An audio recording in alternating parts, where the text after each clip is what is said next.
Cool. Okay. This is the one, this book, it's called The Talent Code, is incredible. I highly recommend every coach at doing anything picks one up. So here's what the Talent Code teaches.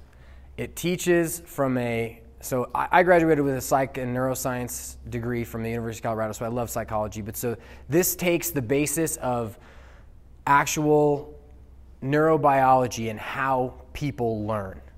And what they did was they take the research and then they apply it to all of these hotbeds around the world. So you think of, I think it's South Korean female golfers. Okay, there was like one 10 years ago. Now there's like 30 in the U.S. I don't even know what you'd call it. Whatever, the women's PGA. You take Brazilian soccer, like the best people who know how to train musicians in the world, Russian tennis players. And what they did was they went and they went to all of these different places and they figured out how they were training these kids. And so the key is that you want to get into what's called deep practice, which is them being what we'll talk about next, which is right on the border of chaos and order. They want to have one foot in order with stuff they understand, but another foot in chaos where they don't know what to expect and they're challenging what they're doing. So if you want to learn a piece of music, you don't just play the whole thing. You break it up and you master each specific part. But that doesn't really apply to lacrosse because lacrosse is not something that's strict. It's very dynamic. It changes. It flows. And you want them to have the ability to understand what to do in these situations, but the only way they learn it is through experience. But so we'll go through the other little examples in a minute. But so basically the idea is to chunk it up. And the keys to this are absorb the whole thing and teach kind of why they're doing what they're doing. So let's take dodging, for instance. You want to teach them the whole dodge first. Give them an idea of exactly what they're doing. Then you want to break it up and you want to slow it down so that they get the idea of what each aspect of it is, and then they rep it out a lot. And so let's go through each one. So then, well, we went through those, so let's see. Then repeat it. So the Russian tennis players, they actually never, I think for the first 3 years of this place that brought Anna Kournikova and all the other really good Russian players. Is Nadal Russian? I don't know. Either way. But so they actually never get to hit a ball until their second year of training. They never get to. They literally stand there and they swing. And the coaches look at how they're doing it and they do technique the whole time. And we'll see a couple drills that I'll overview in a minute on how we can put that into lacrosse. But so then they want to repeat it as much as possible until they actually learn to feel it, right? And so that feeling is the big thing. And so one thing that we do a lot is these wristers. And we have them pause here, pause, throw. Because I want them to get so good at hitting this spot, because as you know, you got kids that are just like all up here. I want them to get good at finding the spot and coming straight through.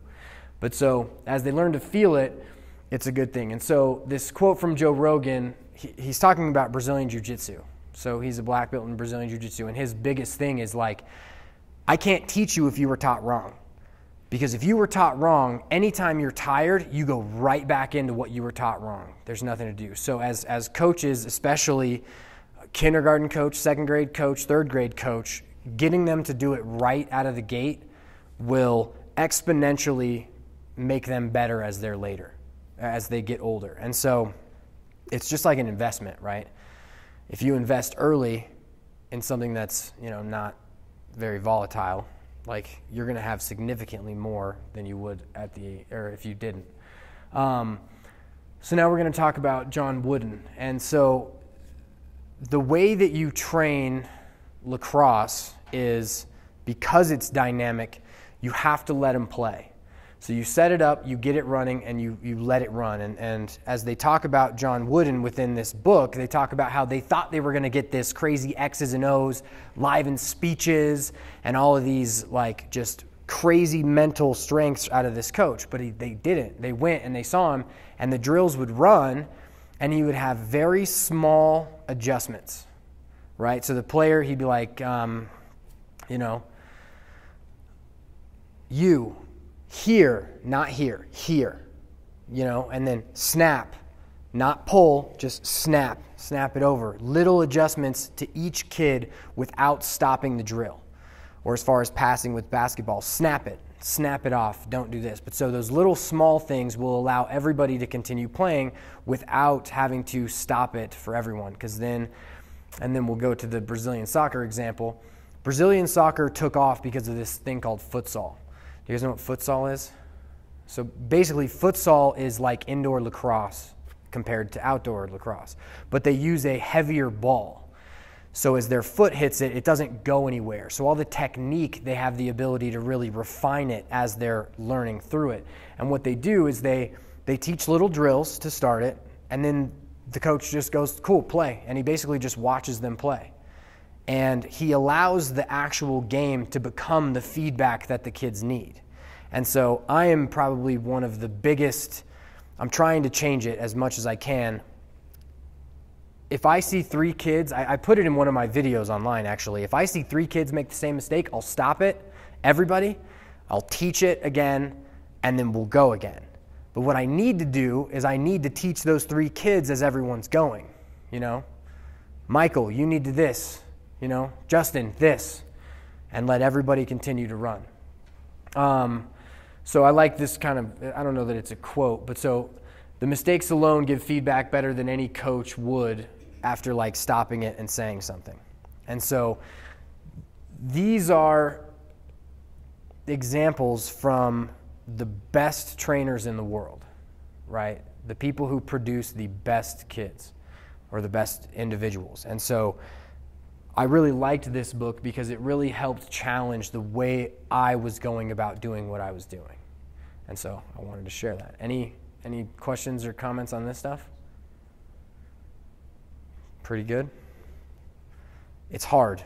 It's very hard to like change it over.